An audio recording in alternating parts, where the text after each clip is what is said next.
नमस्कार, मी प्रीती खंडागळे. आवाज इंडिया मराठीमध्ये आपल्या सर्वांचं स्वागत आहे.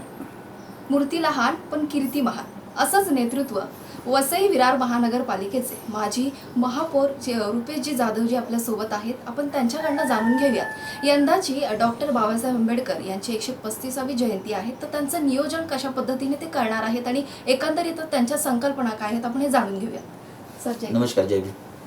काय सांगाल? आम्ही गेल्या वेळेला 125वी जयंती होती. शतकोत्स समितीच्या माध्यमातून आपण जवळजवळ 216 संघटना वसई तालुक्याच्या सर्व एकत्रित केल्या आणि सर्वांनी त्यांचे पक्ष, त्यांचे विविध संघटना सोडून आम्हाला त्यांनी सर्वांना सपोर्ट केला आणि एक चांगल्या पद्धतीने 2 दिवस आम्ही ती जयंती साजरी केली. वसई विरार शहर महानगरपालिकेने त्यावेळी आम्हाला चांगल्या पद्धतीने निधी दिला. त्याच्यात आम्ही सर्व लोकांनी वैयक्तिक सर्वांनी धम्मदान दिलं आणि एक चांगला मोठा कार्यक्रम आम्ही 2 दिवसाचा ठेवला. आता 135वी जयंती येत आहे. पूर्ण भारतामध्ये नव्हे तर जगामध्ये साजरी होत आहे. तर आम्ही यावेळेला सुद्धा एक चांगला मोठा असं आयोजन केलेलं आहे. त्याच्यामध्ये वसई विरार शहर महानगरपालिका हे आम्हाला चांगल्या पद्धतीने सहकार्य करत आहे आणि एक मोठा वसई तालुक्यामध्ये पालघर जिल्ह्यामध्ये कार्यक्रमाचं आयोजन करतो. तुम्ही बहुजनांसाठी या समाजासाठी खूप काम करतात, कार्य करतात, तर लोकांच्या खूप अपेक्षा असतील, तर त्या संदर्भात काय बोलाल? जे मेन मुद्दे आहेत त्याच्यावर मी जास्त फोकस करतो. आता आपण तुम्ही बघितला की भगवान गौतम बुद्धाच्या पदस्पर्शाने पावन झालेली ही शूरपणख नगरी आहे, की भगवान बुद्धांचे इथे पाय लागलेले आहे. तर नाळासोपाऱ्यावरून जो आपल्या धम्माचा प्रसार हे पूर्ण जगामध्ये झालेला आहे.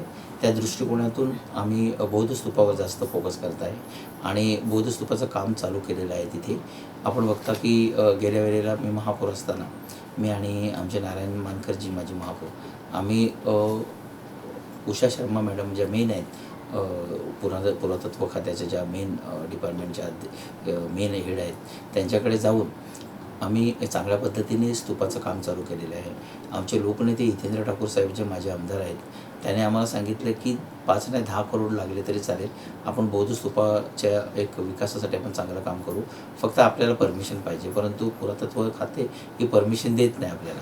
म्हणून आम्ही महानगरपालिकेच्या माध्यमातून जे सुखसोयी आहेत त्या तिथे करण्यात आलेल्या आहेत आणि जे काम आहे ते स्तूपाचं हाती घेतलेलं आहे आणि आमचे प्रयत्न हे अतिशय चांगल्या प्रकारे आता आम्ही चालू ठेवलेले आहेत. त्याच्यामध्ये आम्ही अनेक लोकांना त्यासाठी भेट देणार आहोत.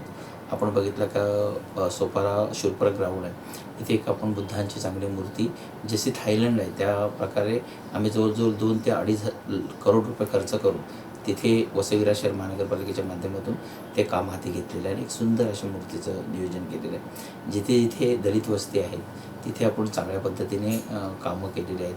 माझ्या मते जवळजवळ 11 ते 12 ठिकाणी आपण बहुउद्देशी इमारत घेतलेली आहे. एक सर्वे नंबर 29 क मध्ये आपण जवळजवळ 5 करोडचा निधी महानगरपालिकेतून 5 करोड डॉक्टर बाबासाहेब आंबेडकर सांस्कृतिक भवन हे आपण तिथे बनवलेलं आहे.